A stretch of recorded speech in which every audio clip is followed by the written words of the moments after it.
Father, இந்த ஊழியத்துல அடிப்படையா நடந்த ஒரு அதிசயமோ ஒரு அற்புதமோ குறிப்பிட்ட ஏதாவது இருந்தா ஒண்ணு சொல்லுங்க. கண்டிப்பா. ஏன்னா நிறைய ஆண்டுகள் இங்க செய்யறதுனால குறிப்பிட்டு சொல்லணும்னா, முதல்ல தீய ஆவிலிருந்து விடுதலையாக்கப்பட்ட நிறைய மக்கள் இங்க இருந்தாங்க. அதை விட பெரிய மிராக்கள் என்னோட வீட்டுக்காரரு, அவர் பேர் கஜினின்னு பேரு, இந்து மார்க்கத்துல இருந்து இயேசு எடுத்துட்டாரு. அவருக்கு உடல்ல ஒண்ணு மாத்தி ஒண்ணு வியாதி வந்து வந்து எத்தனையோ வருஷம் படுக்கையில இருந்தாரு.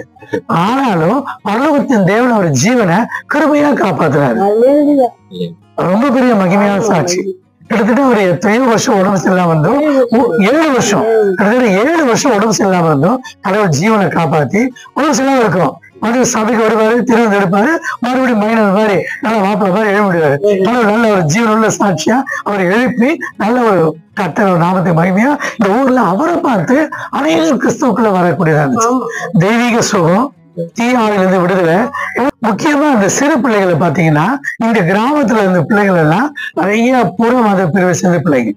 நம்ம சண்டே கிளாஸ் வந்த பிறகு அவங்களுக்கு அந்த ஒழுக்கம், டிசிப்ளினரி லைஃப் எஜுகேஷன் சொல்லுவாங்கல்ல, நம்ம நேரத்துக்கு எந்திக்கணும், நம்ம நல்லா படிக்கணும், அப்பா அம்மாவுக்கு கீழ்ப்படியணும். ஆனா நிறைய பசங்களுடைய அப்பா அம்மாக்கள் வந்து எங்க பிள்ளைகள் எல்லாம் பிள்ளைங்க வந்து சொல்லுவாங்க, எங்க அப்பா அம்மா ரொம்ப அடிக்கிறாங்க, அப்புறம் சில பேர் பெற்றோர் குடிக்கிறாங்க, இதுக்கெல்லாம் எப்படி கேட்டு வந்திருப்பாங்க.